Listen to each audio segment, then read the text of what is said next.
Good morning, everybody. My name is Nathan. I am on our area team for Operation Christmas Child. Today is a very, very special day. We are having our very first full circle speaker event.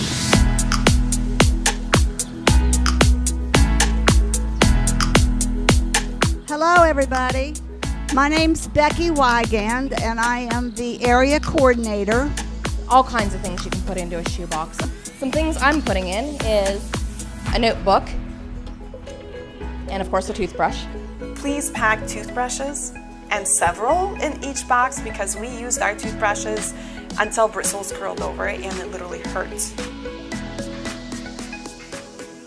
My name is Mariya Snizhko. My story begins in Ukraine. My parents took us to church every single time the doors are open. So growing up, we knew about Jesus, and our parents always told us, if there's ever anything that you need or want, talk to God just like you would to mom and dad.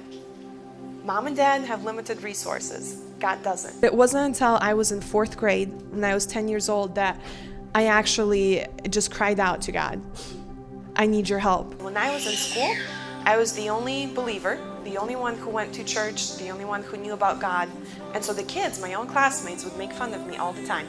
And my parents told me that, if you're going to be a Christian, then you might have to endure the same things that Jesus did when he was on this earth. So I would go back to school and keep on being, that light to other people, always be obedient to the teachers and study and work really hard. So my teachers liked me, they appreciated me, but I had a hard time with students. It was right before our winter break. I was just praying, God, I need you to show me that you love me for who I am, that you hear my prayers, that you know my struggles. Right during that time, we were just going into our winter break, and my mom became really sick. She wasn't able to be treated in our hospital in our city, so she had to travel 4 hours to get to Kiev and get treatment there. But that's exactly what God used to answer my prayers. Because after she was released from the hospital, she ended up going to church. At this church, instead of giving out a little package of candy, they gave out shoeboxes. At the end of the night, there was a few boxes left over. Usually they're saved for the next distribution, or they're taken to a hospital, or special things like that. For some reason, those volunteers found out that my mom has 6 kids waiting for her at home, so they gave her 3 shoeboxes.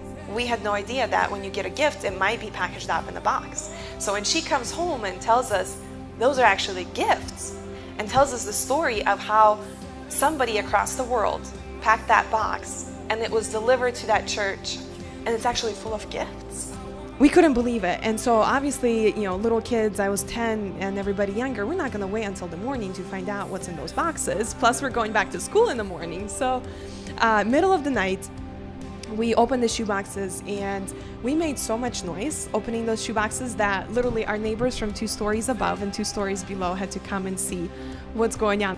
One of the cool things that we had was, finding toys. Being able to take them back to school. So instead of, pushing me away and making fun of me, they wanted to be my friends, because they knew if they were going to be nice to me, I'm going to be nice to them and share my things. That's the way, things usually work. And just having them surround me and ask me, how did you get this? How do you know these people, and where are they from? Can we get gifts like this? And all of these things where, unexpectedly coming at me and being able to testify to them. Listen, I don't know who these people are. Never seen them. I don't even know their name. But they're Christians just like us. And they chose to bless us with these gifts without asking for anything back. And to tell them that this is that same God that you make fun of.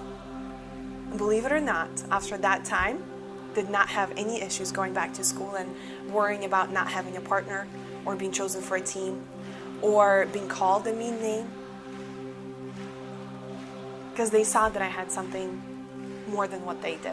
In the comfort of your lives, of your homes, you're able to reach to the ends of the earth by being obedient and by asking God, what is it, how is it that He would have you be involved? Whether it's packing a shoebox, whether it's telling other people to pack shoeboxes. Opportunities are endless, but you're able to make an eternal difference, not just here on earth, but honestly for eternity. And what else? How much of a higher goal or reward can we get, knowing that because of us, kids were able to make it to heaven for eternity.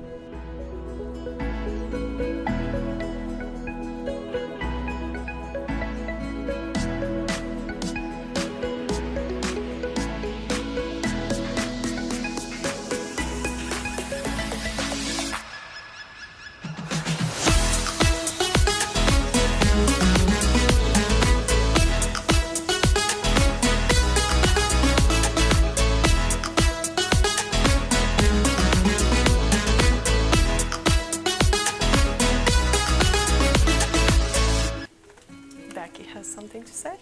I have something from Mariya. Oh, It's full of goodies. Most everybody in our team contributed something. that was so A lot of it was necessary. homemade. You guys, thank you so much. Wow, you're spoiling me.